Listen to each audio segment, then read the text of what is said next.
Saludos para el economista Ernesto Jiménez, que me ha reportado sintonía tempranito. Saludos para Sencillamente Ernesto. porque alguien que él admira y respeta mucho está aquí con nosotros hoy y fue anunciado ya desde ayer en las redes sociales. Tenemos con mucho placer a mi amigo y compañero de partido, compañero de lucha además y de causa, a mi amigo el licenciado Manolo Pichardo, secretario de Asuntos Internacionales de la Fuerza del Pueblo. Fue presidente de la COPAL, de la Confederación Permanente de Partidos Políticos de América Latina, y además es el primer presidente de la República Dominicana en el Parlamento Centroamericano. Eso está en la historia de este dominicano de ideas avanzadas, de ideas progresistas. Buenas tardes, Manolo Pichardo. Domingo Jiménez, gracias por la invitación. Buenas tardes, Adelaida. Buenas tardes, Michael Cleto, y a la joven que les acompaña aquí, siempre pendiente de los micrófonos y de la parte técnica. Bueno, yo soy un fiel oyente del programa. Yo almuerzo a las 2 de la tarde generalmente, y almuerzo oyendo el programa. Ah, bueno. No me lo pierdo. Porque no solo me informo, sino que me lo gozo. También. El programa. Sí, yo me gozo el programa. Es un programa que por demás es objetivo, porque independientemente de una línea política definida que todos conocemos, lo cierto es que es abierto a las diversas opiniones. Y la gente puede opinar libremente, y cuando las informaciones se dan, no se dan con el sesgo de la militancia política, sino que se corresponde con lo que ocurre, con la verdad. Y eso le da mucho prestigio a este programa, que es el orientador de los militantes y las militantes de la Fuerza del Pueblo. Muchas gracias, Manolo Pichardo. Yo quiero iniciar, Manolo, preguntándole, ¿dónde se inscribe la Fuerza del Pueblo en términos ideológicos? ¿Dónde podemos ubicar ideológicamente en este mundo de hoy, de siglo XXI, al partido Fuerza del Pueblo? Bueno, la Fuerza del Pueblo acaba de hacer en medio de este congreso del que vamos a hablar, porque se ha pospuesto la clausura de este evento para el día 21, ha habido discusiones muy ricas en las 17 mesas temáticas. Muy ricas porque han participado, además de los miembros del partido que se inscribieron en ellas, intelectuales de todos los lugares, académicos, políticos de Asia, de Europa, de Estados Unidos, en fin. Fue un debate bastante rico, y en medio de ese debate nosotros empezamos a definir el perfil ideológico de nuestra organización política, que se ha definido como una organización progresista y de carácter popular. Diríamos, como se conoce en el mundo, lo que es una organización progresista y de carácter popular es una organización de centro-izquierda. Ustedes saben que la izquierda ha pasado por una crisis bastante seria después de la caída del muro berlinés y todo lo que se vivió en el mundo y América Latina, porque los referentes de izquierda como que se diluyeron, desaparecieron. Surge de nuevo, estas fuerzas surgieron de nuevo en el mundo, definidas ahora como progresistas, porque las fuerzas progresistas tienen ahora, responden a demandas distintas, porque el mundo cambió, el mundo varió, y las demandas son distintas a las demandas que se daban cuando la Guerra Fría. Pero nosotros respondemos a esa línea de acción, de fuerza progresista, popular, que está al lado siempre de los mejores intereses y las causas de los pueblos. Muy bien, muy bien. Y si ubicamos a Fuerza del Pueblo en el contexto actual, mucha gente, dominicanas y dominicanos, que están diciendo que la Fuerza del Pueblo se siente ausente en un rol opositor. Aquí en Tomando el Pulso hemos tenido que hacer aclaraciones al respecto, pero ¿qué puede decir Manolo Pichardo, miembro de la dirección política de la Fuerza del Pueblo, con respecto al rol que esta organización está desempeñando actualmente y que algunos mediáticos al servicio del Danilato señalan que es un partido aliado del gobierno de Luis Abinader. ¿Qué hay de eso? ¿Cuál es el rol de Fuerza del Pueblo en este momento? Mira, la Fuerza del Pueblo es definitivamente una organización de oposición. Eso está definido, es claro, que somos una fuerza de oposición, pero un partido que asume su rol de opositor con mucha responsabilidad. Con mucha responsabilidad por lo siguiente. Luis Abinader asume el gobierno de la República en un contexto de crisis muy seria. Cuando hablamos de crisis seria, es una crisis sanitaria sin precedentes en la historia de la humanidad. Ha habido pandemias, pero pandemias que se han, diríamos, focalizado en regiones, en algunos continentes, pero no ha habido nunca en la historia de la humanidad, debido a la conexión que hay en el mundo hoy día y todo, que haya arropado al globo terráqueo de manera completa. Esa crisis sanitaria ha devenido en una crisis económica bastante seria, además, que según los organismos financieros internacionales han planteado que la contracción en el mundo será de alrededor del 9%. Bueno, ha ido mejorando en la medida en que se han superado algunas situaciones de incertidumbre con el virus, pero lo cierto es que ha sido una situación de crisis sin precedentes. Yo he dicho siempre que la contracción que ha vivido, las 3 crisis que ha tenido el capitalismo, no la tuvo como la pandemia. La última crisis creo que fue una contracción de un 4. Estamos hablando de un 9. Okay. Y hay regiones del mundo. Sí, la última contracción fue en la crisis financiera global.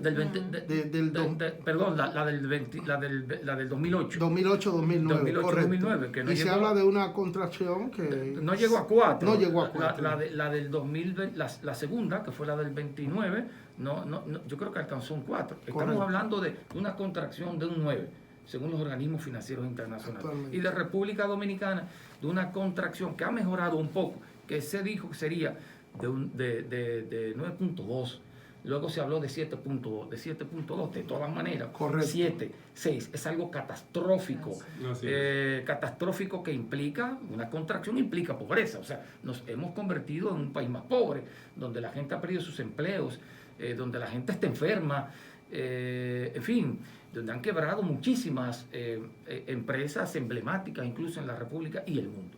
Entonces, en medio de una situación así, lo que tiene que hacer una organización que está pensando en su país es colaborar.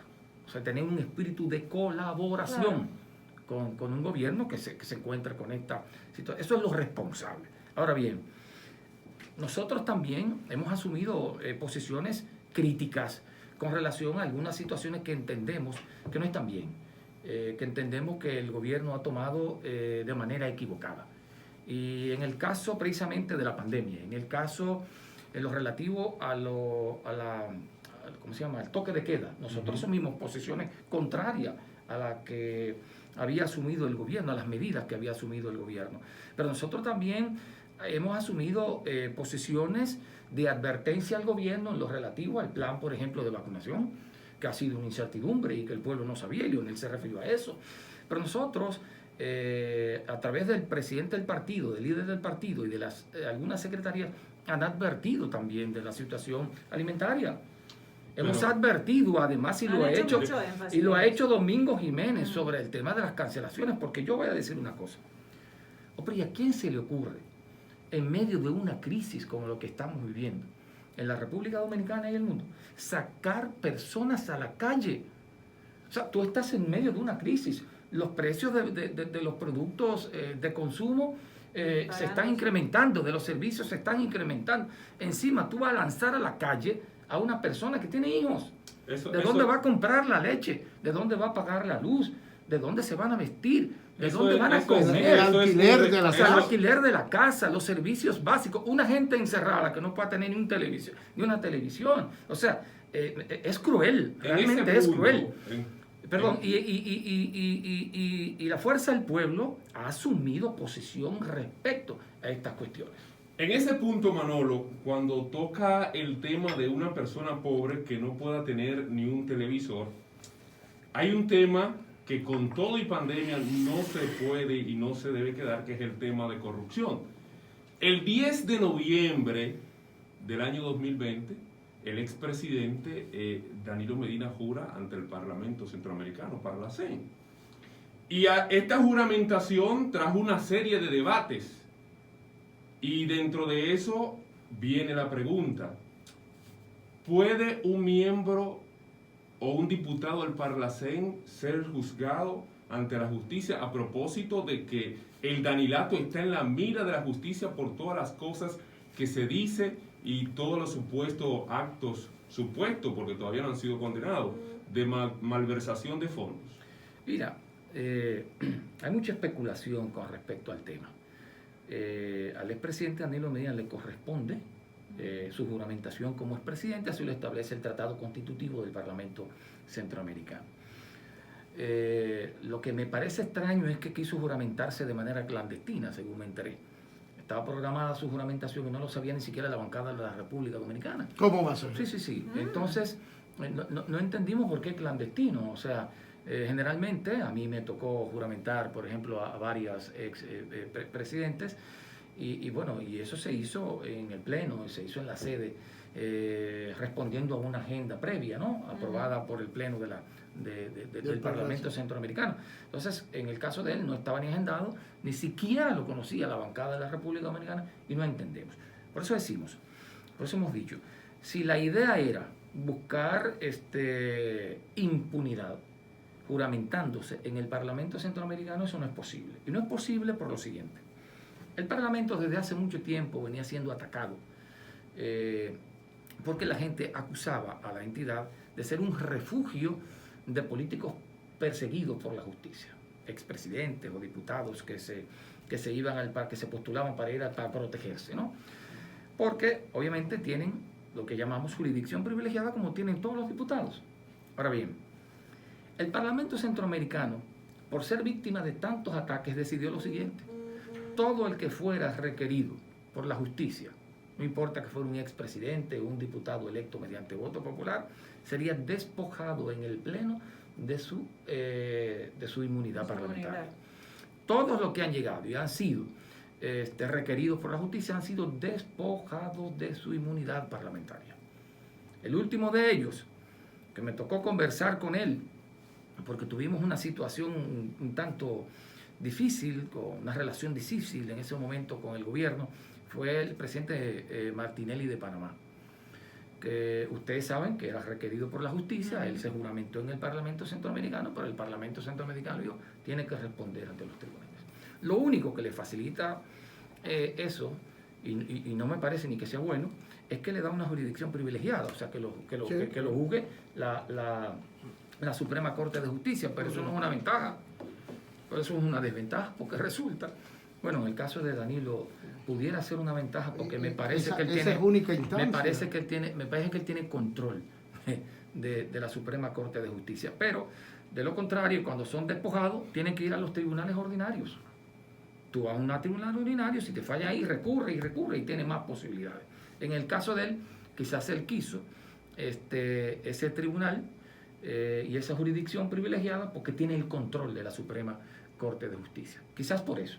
Pero no es verdad. Es fuerte eso. No es verdad. Usted está diciendo que de ser juzgado por corrupción, el presidente Danilo Medina, con jurisdicción privilegiada, dada su condición de diputado al Parlacén, estaría siendo juzgado por la Suprema Corte de Justicia y estaría garantizando por mayoría dentro de ella, pues, ser absuelto de cualquier... Eso es lo que en este caso usted está insinuando con relación a que, bueno, prefirió una única instancia, que sería la Suprema, porque tiene garantizado una mayoría que lo saldría absuelto de ella. Eso es lo que parece ser. Ya. Eso es lo que parece ser. En mi caso quiero preguntarte, Manolo, perdón que te tutee, ¿verdad? No importa, por el aprecio.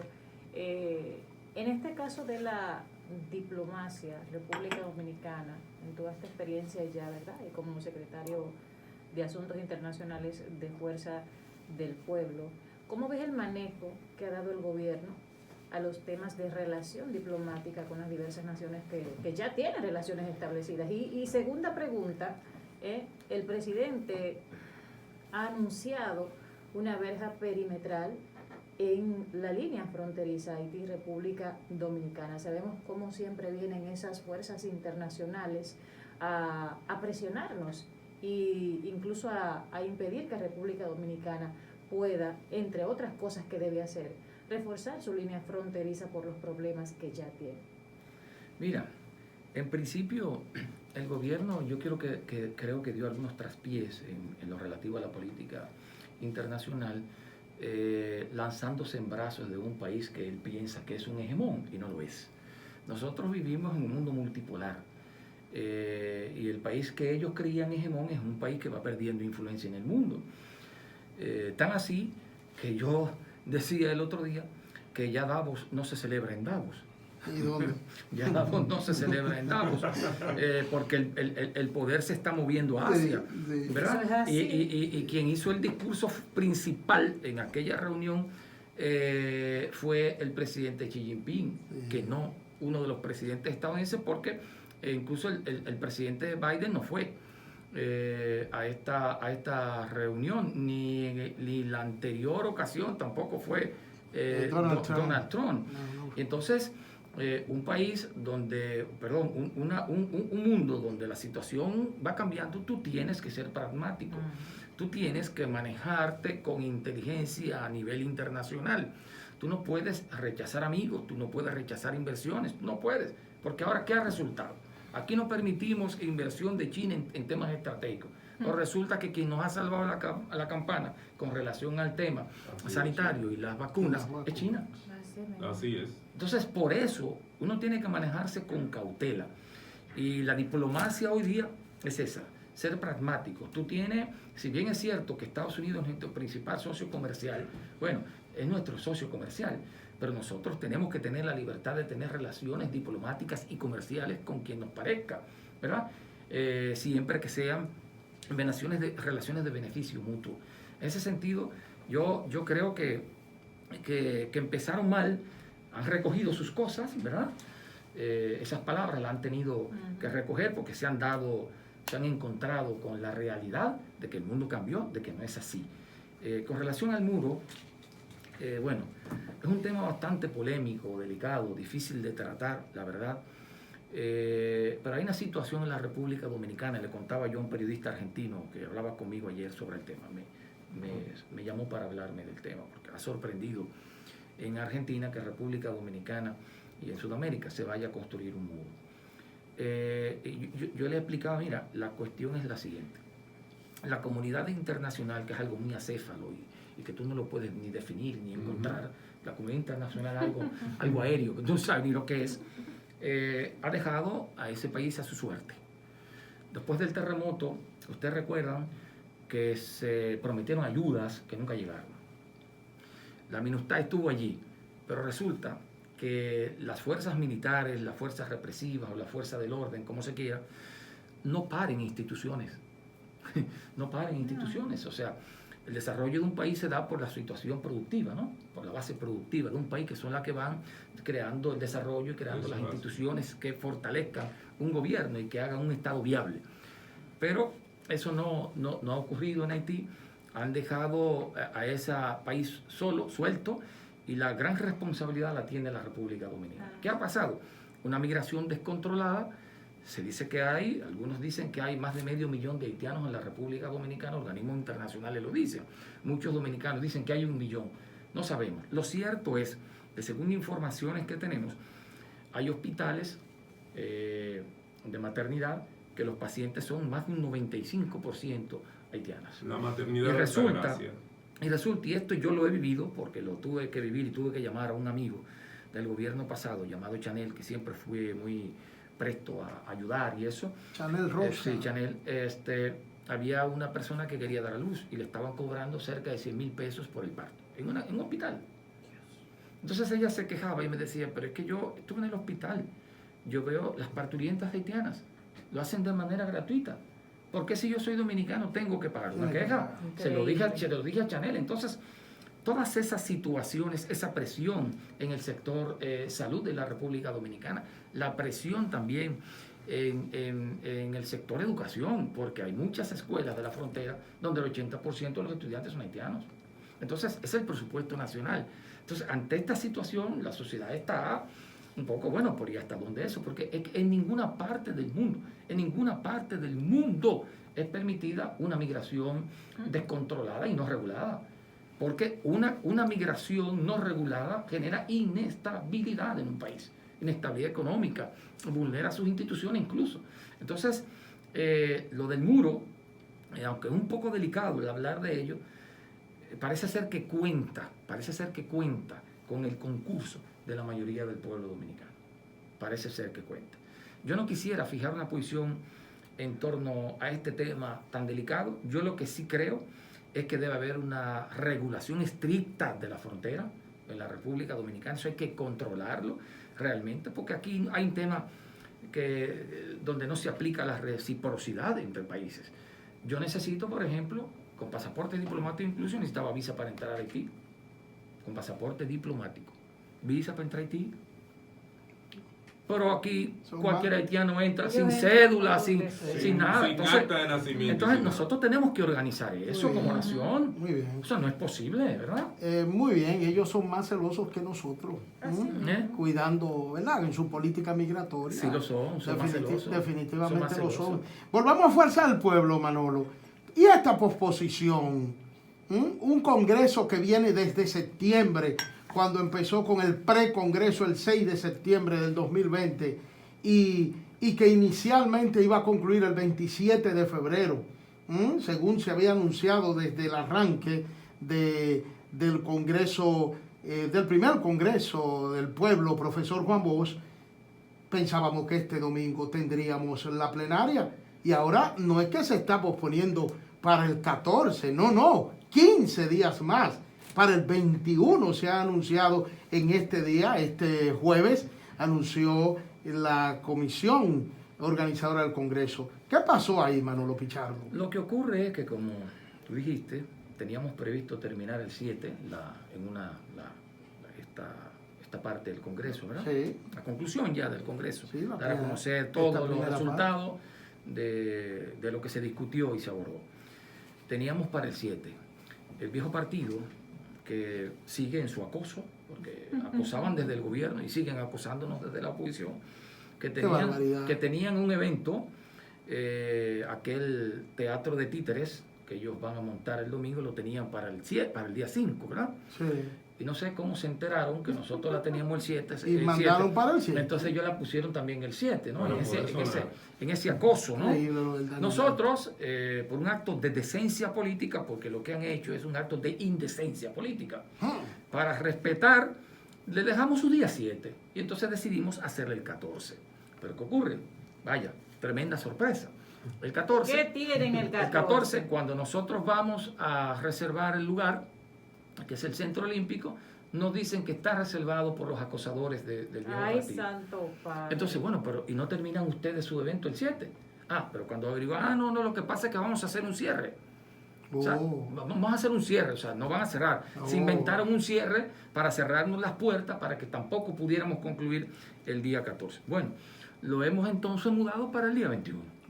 Vamos a ver qué se inventan. O sea, no creo que ya le queden más recursos para seguir acosándonos, inventándonos, sacándonos de juego o querer tapar sus problemas internos tratando de crear un enemigo externo. Porque el problema es que ellos tienen tantos conflictos internos porque esa cúpula de esa organización política que ha asaltado ese partido desde hace mucho que lo asaltó, porque crearon una especie de cartel, ¿no? O sea, ese partido se cartelizó y ese cartel lo llevaron al gobierno.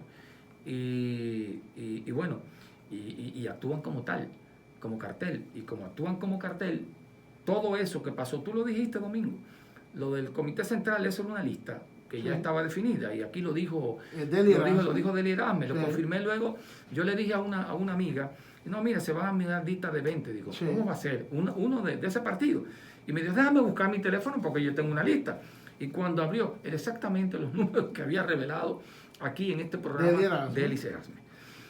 Y así funcionó. O sea, Danilo hizo su lista y puso a quien quiso, como siempre lo ha hecho. Luego, ahora te parece que tienen una lista también para poner a quien querían.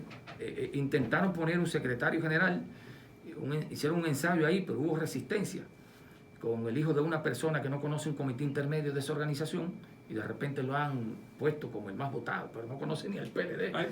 Nunca ha ido a una actividad. El nunca más votado de 29.000 votantes. Pero todo el mundo sabe que eso es falso. O sea, esa es una votación puesta por las listas que se hicieron, lo pusieron adelante en todos los sitios y hay un mecanismo para saber cuántos votos va a sacar uno, cuánto otro, en fin. Eso está montado todo. Es el teatro de títeres. Entonces, ahora, este domingo, van a hacer continúan con su teatro de títeres y el titiritero parece que ha hecho ya su listita de los que van para el comité político y eso ha generado a lo interno mucha crispación. Sí, hay problemas. Hay muchos, pues entonces nosotros no queremos estar ese día en medio de una crisis con ellos, realizando nuestro congreso limpio, participativo, democrático. Hay una pregunta. Arribando al final, Michael Cleto, sí, vamos a ver. Arribando al final, que uno se hace. ¿Qué busca Danilo en política? Sí. Porque Danilo no puede presentarse como candidato a la presidencia de la República nuevamente. ¿Cuál es su objetivo dentro de esa organización del PLD? ¿Qué es finalmente lo que persigue Danilo Medina?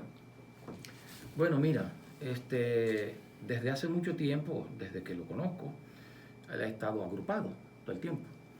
Él le quitó el grupo a Botello. Él era el operador político de Botello y conspiró una vez, recuerdo yo, para que nadie votara. Él se comunicó con toda la gente de Botello, que él era operador, pero el jefe era Botello, para que no votaran por Botello, para que no saliera el comité político. Y lo logró. En 1994, sí, exacto. para ese congreso. Lo logró. La base no escogió a Botello al comité central. Eso fue él que quedó fuera. Él lo articuló, lo sacó. Y tuvo que ponerlo a la plenaria. Tuvo que hablar Juan Bosch tuvo que hablar. En fiesta de Lutz. Claro, Juan Bosch estuvo diciendo que él era un hombre. Un hombre práctico. Un hombre eso, que no era de ideas. No era un hombre de ideas, un pragmático. Fue pragmático. Un hombre de acción. Un hombre de acción, pero un hombre dedicado a las luchas. Y pidió que votáramos por él. Pidió, así es. Sí. Y entonces salió, pero eso lo articuló Danilo, para quitarle el grupo. Ustedes están oyendo. Para quitarle el grupo. Entonces de ahí, ¿qué hizo él? Bueno, fortaleció su grupo, todos los grupos, todas las, como digamos, las corrientes internas que había, las fue sacando de juego, y además echó a un lado todo el debate de ideas. Lo explotó a los sindicalistas. Claro. Y a los socialistas. Y todo el debate de las ideas y todo eso, eso lo tiraron al zafacón, en fin, se apoderó de eso. Todo, eso fue obra de él. Todo. Y entonces, ¿por qué quería? Bueno, él lo que quería era el poder. El poder como un fin en sí mismo. Como fin, gente con cuarto en el comité central. Y gente con dinero en el comité central para poder sostener la maquinaria grupal que él tenía en la organización. Eso es así, parece ser una patología. Un individuo que quiere tener control de todo el tiempo. O sea, es increíble. Había que estar en estos procesos internos de esa organización política para entender el perfil psicológico de ese señor. Manolo, por último, ¿es cierto que la Fuerza del Pueblo no es un partido para las próximas elecciones, sino para las próximas generaciones? Porque la juventud dominicana debe apostar a la Fuerza del Pueblo. Mira, la declaración de principios, que está siendo muy votada, define el perfil de nuestra organización política. Como ya dije, una organización política de carácter progresista y popular, pero una organización política conectada con la sociedad de hoy, que es un problema que están viviendo muchos partidos a nivel de nuestra región. Se han desconectado de la sociedad. Como se han desconectado de la sociedad, están desapareciendo. Una de las razones por la que ese viejo partido empezó a desconectarse de la sociedad es porque había muchos de sus dirigentes que no entienden el fenómeno del día, los fenómenos que se están produciendo hoy, los cambios que se están produciendo en la humanidad. Y como no entendían eso, y los jóvenes estaban más al día que ellos, no podían dirigir a personas que estaban más informadas que ellos. Y ese partido empezó entonces a aislarse de la sociedad, a aislarse de la realidad, y sus dirigentes no entendían el fenómeno que se estaba produciendo en el mundo hoy día y por lo tanto en la República Dominicana. Nosotros, este Congreso ha demostrado que estamos diríamos, conectados con lo que está ocurriendo. Hemos hecho un Congreso virtual, por vía telemática, como dicen los españoles, y ha sido exitoso. Yo creo que ha sido el único partido en el mundo, no tenemos información de que otro haya hecho un congreso, haya debatido tanto, haya sido un debate tan rico a través de las redes sociales. Estamos a la vanguardia, estamos conectados con los jóvenes y este es el partido que no es para ganar en el 24 como lo vemos, sino para seguir gobernando y conduciendo, más bien impulsando la segunda ola de transformaciones en la República Dominicana. Muy bien, Manolo, queremos un mensaje final para nuestros oyentes, para los pueblistas también y para el pueblo en sentido general. Un mensaje del secretario de Asuntos Internacionales de la Fuerza del Pueblo y miembro de su dirección central y de su dirección política. Los micrófonos. Bueno, a los militantes y a la sociedad en sentido general, que confíen en nuestra organización política. Estamos construyendo una organización política de la mano con el pueblo dominicano. El pueblo dominicano ha estado participando en este congreso y ha estado diseñando el propio pueblo el tipo de partido que cree, que quiere y se merece la República Dominicana. Así es que confíen, involúcrense, este es el partido de todos. Bueno, muchas gracias al secretario de Asuntos Internacionales de la Fuerza del Pueblo, miembro de su dirección política, el licenciado Manolo Pichardo, seguidor, sin dudas, de este programa. Cuando no lo escucha es porque hay una razón muy grande que le impide hacerlo. Para nosotros es un placer tener a este tremendo dirigente político formado en la más formidable escuela política que conoce la historia de la República Dominicana, que es la escuela del bochismo, que ahora está trasladada a la Fuerza del Pueblo bajo el liderazgo de uno de los más aventajados discípulos del profesor Juan Bosch, el doctor Leonel Fernández. Gabriel, vamos con Feni Ortiz y ese merenguito para mover la cosa. Adelante, Gabriel.